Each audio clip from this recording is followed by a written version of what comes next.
भारत ने इस समस्या के समाधान के लिए संवाद का ही रास्ता सुझाया है। इस युद्ध में किसी के भी जीवन पर संकट मानवता के हित में नहीं है।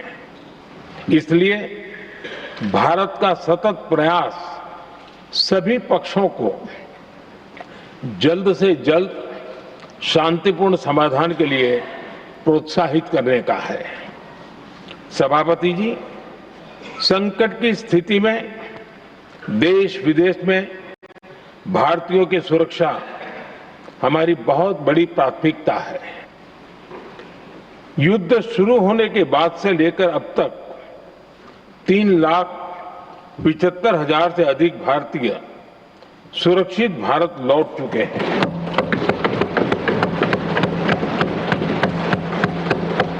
ईरान से ही अभी तक 1,000 से अधिक भारतीय सुरक्षित वापस लौटे हैं।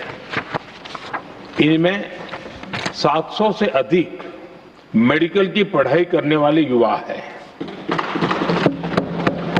हमारी सरकार संकट के इस समय में पूरी संवेदनशीलता से काम कर रही है। सभी देशों ने वहां मौजूद भारतीयों की सुरक्षा का पूरा आश्वासन दिया है। हालांकि ये बहुत दुखद है कि हमलों के कारण कुछ भारतीयों की मृत्यु हुई है और कुछ घायल भी हुए हैं। ऐसे मुश्किल हालात में परिवारजनों को आवश्यक मदद दी जा रही है। जो घायल हैं, उनका बेहतर इलाज सुनिश्चित कराया जा रहा है। सभापति जी, होर्मुज स्ट्रेट विश्व व्यापार के सबसे बड़े रूट्स में से एक है। विशेष तौर पर कच्चे तेल, गैस और फर्टिलाइजर से जुड़ा परिवहन इस क्षेत्र से बहुत बड़ी मात्रा में होता है।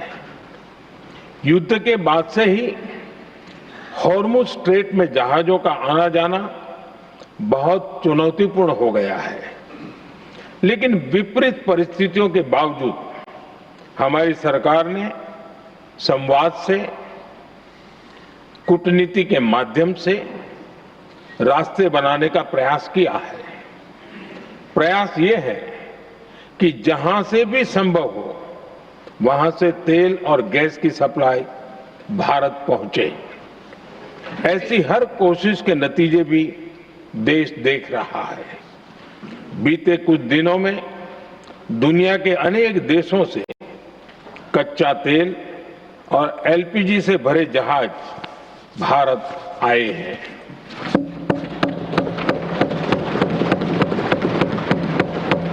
इस दिशा में हमारे प्रयास आने वाले दिनों में भी जारी रहेंगे। सभापति जी, भारत का प्रयास है कि तेल हो, गैस हो, फर्टिलाइजर हो, ऐसे हर जरूरी सामान से जुड़े जहाज भारत तक सुरक्षित पहुंचे। लेकिन इस युद्ध से बनी वैश्विक परिस्थितियां अगर लंबे समय तक बनी रहती है तो गंभीर दुष्परिणाम तय है। इसलिए भारत ने अपनी रेजिलियंस बढ़ाने के लिए जो भी प्रयास बीते वर्षों में किए हैं, उनको और गति दे रहा है। सभापति जी, कोई भी संकट हो, वो हमारे हौसलों और हमारे प्रयास दोनों की परीक्षा लेता है। देश ऐसे संकटों का बेहतर तरीके से सामना कर सके, इसके लिए बीते 11 वर्षों में निरंतर निर्णय लिए गए हैं।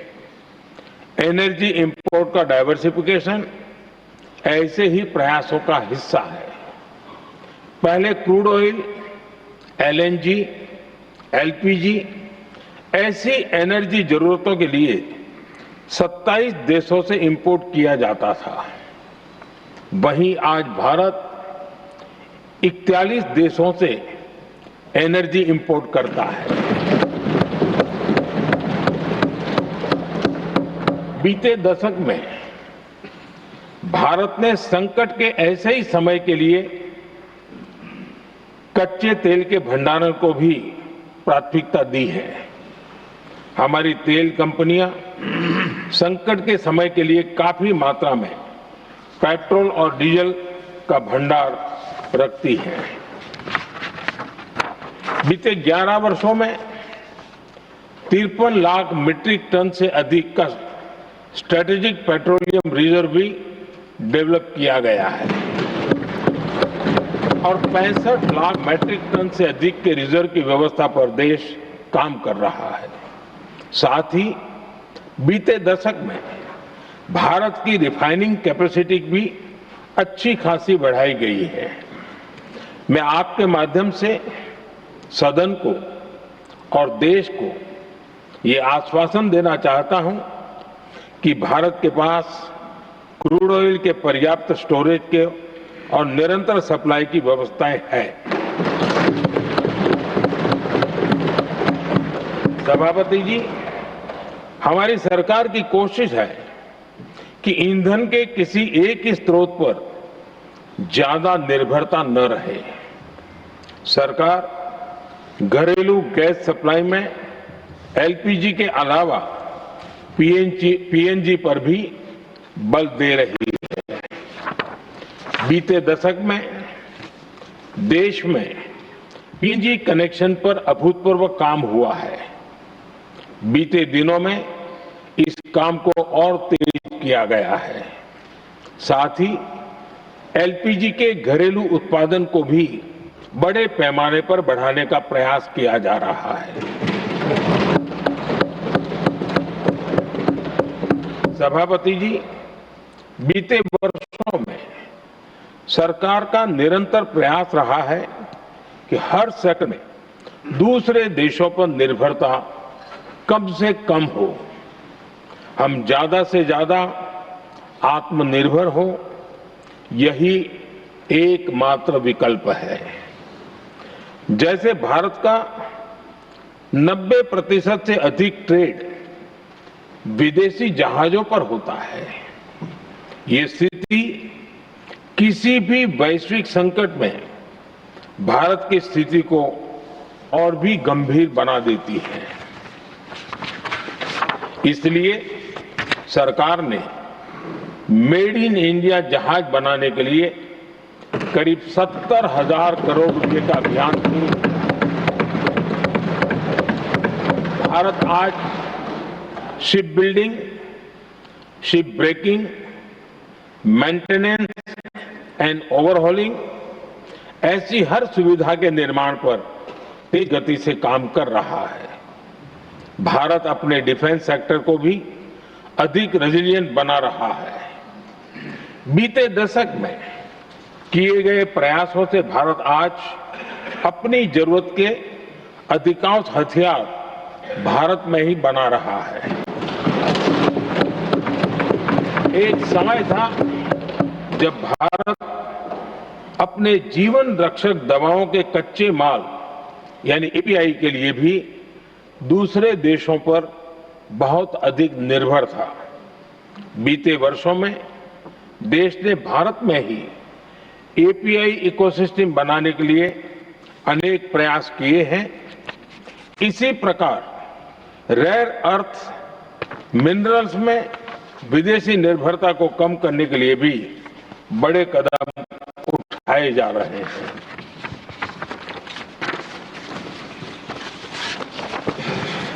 आदरणीय सभापति जी, वर्तमान संकट ने पूरी दुनिया की इकोनॉमी को हिला दिया है। अभी तक पश्चिम एशिया में जो नुकसान हुआ है उससे रिकवर होने में भी दुनिया को बहुत समय लगेगा। भारत पर इसका कम से कम दुष्प्रभाव हो, इसके लिए निरंतर प्रयास किए जा रहे हैं।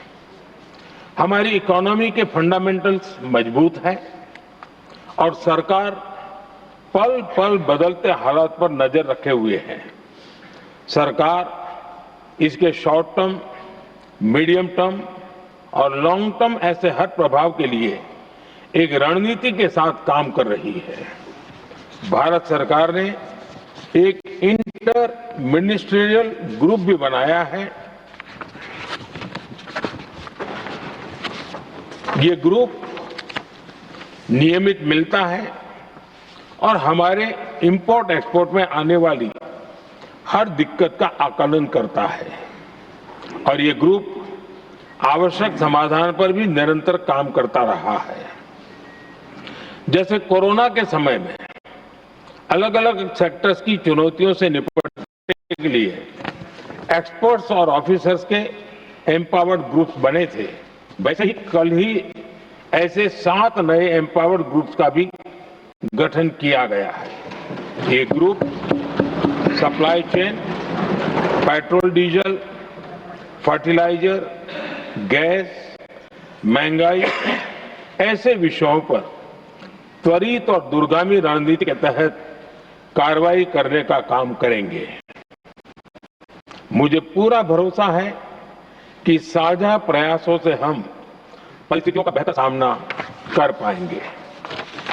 आदरणीय सभापति जी, सरकार ये भी प्रयास कर रही है कि आने वाले बुआई के सीजन में किसानों को पर्याप्त खाद मिलती रहे।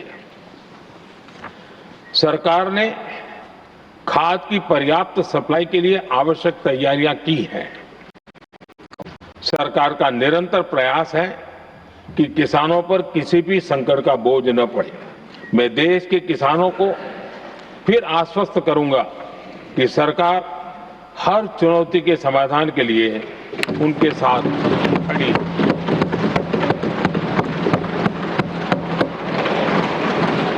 आदरणीय सभापति जी, ये राज्यों का सदन है। आने वाले समय में ये संकट हमारे देश की बड़ी परीक्षा लेने वाला है और इस परीक्षा में सफलता के लिए राज्यों का सहयोग बहुत आवश्यक है। इसलिए इस सदन के माध्यम से मैं देश के सभी राज्यों की सरकारों से भी कुछ आग्रह करना चाहता हूं। संकट के समय गरीबों पर, श्रमिकों पर, प्रवासी साथियों पर बहुत बुरा असर पड़ता है। इसलिए पीएम गरीब कल्याण अन्न योजना का लाभ समय पर मिलता रहे, ये सुनिश्चित करना होगा। जहां प्रवासी श्रमिक साथी काम करते हैं, उनकी परेशानियों को दूर करने के लिए प्रोएक्टिव कदम उठाए जाएं।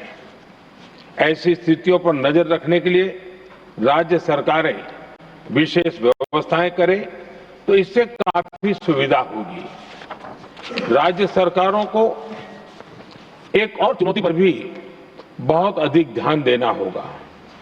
ऐसे समय में कालाबाजारी करने वाले, जमाखोरी करने वाले बहुत एक्टिव हो जाते हैं।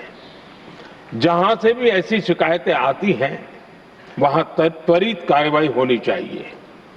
जरूरी चीजों की सप्लाई निर्बाध चलती रहे, ये सुनिश्चित करना हर राज्य की प्राथमिकता होनी चाहिए। आदरणीय सभापति जी, मैं सभी राज्य सरकारों से एक अनुरोध और करना चाहता हूं। संकट चाहे कितना भी बड़ा हो, भारत की तेज ग्रोथ बनाए रखना हम सभी का दायित्व है। हमें इसके लिए हर जरूरी कदम, हर जरूरी रिफॉर्म्स तेजी से करते रहने होंगे। ये राज्य सरकारों के पास बहुत बड़ा अवसर भी है। ये टीम इंडिया की भी बहुत बड़ी परीक्षा है। कोरोना के महासंकट में केंद्र और राज्यों ने टीम इंडिया बनकर कोविड मैनेजमेंट का एक बेहतरीन मॉडल सामने रखा था। अलग अलग पॉलिटिकल पार्टी की सरकारें होने के बावजूद टेस्टिंग, वैक्सीनेशन से लेकर जरूरी चीजों की आपूर्ति टीम इंडिया के प्रयासों से ही सुनिश्चित हो पाई थी। हमें उसी भावना के साथ आगे भी काम करना है। सभी राज्य सरकारों और केंद्र सरकार के प्रयासों से देश इस गंभीर वैश्विक संकट का प्रभावी रूप से सामना कर पाएगा। आदरणीय सभापति जी, ये संकट अलग प्रकार का है और इसके समाधान भी अलग प्रकार से ही तय किए जा रहे हैं। हमें धीरज के साथ, संयम के साथ, शांत मन से हर चुनौती का मुकाबला करना है। आदरणीय सभापति जी, जैसा कि हम देख रहे हैं कि इस युद्ध को लेकर पल पल में हालात बदल रहे हैं, इसलिए मैं देशवासियों से भी कहूंगा कि हमें हर चुनौती के लिए तैयार रहना ही होगा। इस युद्ध के दुष्प्रभाव लंबे समय तक रहने की प्रबल आशंका है, लेकिन मैं देशवासियों को भरोसा देता हूं, सरकार सतर्क है, तत्पर है और पूरी गंभीरता से रणनीति बना रही है, हर निर्णय ले रही है। देश की जनता का हित हमारे लिए सर्वोपरि है। यही हमारी पहचान है, यही हमारी ताकत है। इसी भावना के साथ मैं अपना वक्तव्य समाप्त करता हूं। बहुत बहुत धन्यवाद। Message from Lok Sabha secretary general. ਤਾਂ ਜੰਗ ਦੇ ਵਿਚਾਲੇ ਪ੍ਰਧਾਨ ਮੰਤਰੀ ਨਰਿੰਦਰ ਮੋਦੀ ਦੇ ਵੱਲੋਂ ਵੱਡਾ ਬਿਆਨ ਦਿੱਤਾ ਗਿਆ ਤੇ ਇਸ ਦੇ ਨਾਲ ਹੀ ਜਾਣਕਾਰੀ ਦਿੱਤੀ ਗਈ ਹੈ। ਜੰਗ ਦੇ ਹਾਲਾਤਾਂ ਤੇ ਪੀਐਮ ਮੋਦੀ ਦੇ ਵੱਲੋਂ ਕਿਹਾ ਗਿਆ ਕਿ ਅਮਰੀਕਾ ਦੇ ਨਾਲ ਵੀ ਅਸੀਂ ਸੰਪਰਕ ਦੇ ਵਿੱਚ ਲਗਾਤਾਰ ਹਾਲਾਤਾਂ ਨੂੰ ਸਾਂਭਣ ਦੀਆਂ ਕੋਸ਼ਿਸ਼ਾਂ ਜਾਰੀ ਨੇ। ਤਾਂ ਅਸੀਂ ਹਾਰਮੂਜ਼ ਜਲਮਰੂ ਨੂੰ ਖੋਲ੍ਹਣ ਬਾਰੇ ਗੱਲ ਕੀਤੀ ਹੈ। ਇਸ ਦੇ ਨਾਲ ਹੀ ਪੀਐਮ ਮੋਦੀ ਨੇ ਲੋਕਾਂ ਨੂੰ ਜੋ ਕਿ ਸੁਚੇਤ ਰਹਿਣ ਦੀ ਵੀ ਗੱਲ ਕਹੀ ਹੈ, ਸਾਵਧਾਨ ਰਹਿਣ ਦੀ ਗੱਲ ਕੀਤੀ ਜਾ ਰਹੀ ਹੈ। ਰਾਜ ਸਰਕਾਰਾਂ ਨੂੰ ਇਹ ਵੀ ਕਿਹਾ ਜਾ ਰਿਹਾ ਹੈ ਕਿ ਜੇਕਰ ਰਾਜਾਂ ਦੇ ਵਿੱਚ ਕੋਈ ਕਾਲਾ ਬਾਜ਼ਾਰੀ ਕਰਦਾ ਹੈ, ਅਜਿਹੇ ਹਾਲਾਤਾਂ ਦੇ ਵਿੱਚ ਜਮਾਖੋਰੀ ਕਰਦਾ ਹੈ ਤਾਂ ਉਸ ਦੇ ਖਿਲਾਫ ਸਖਤ ਤੋਂ ਸਖਤ ਕਾਰਵਾਈ ਕੀਤੀ ਜਾਵੇ।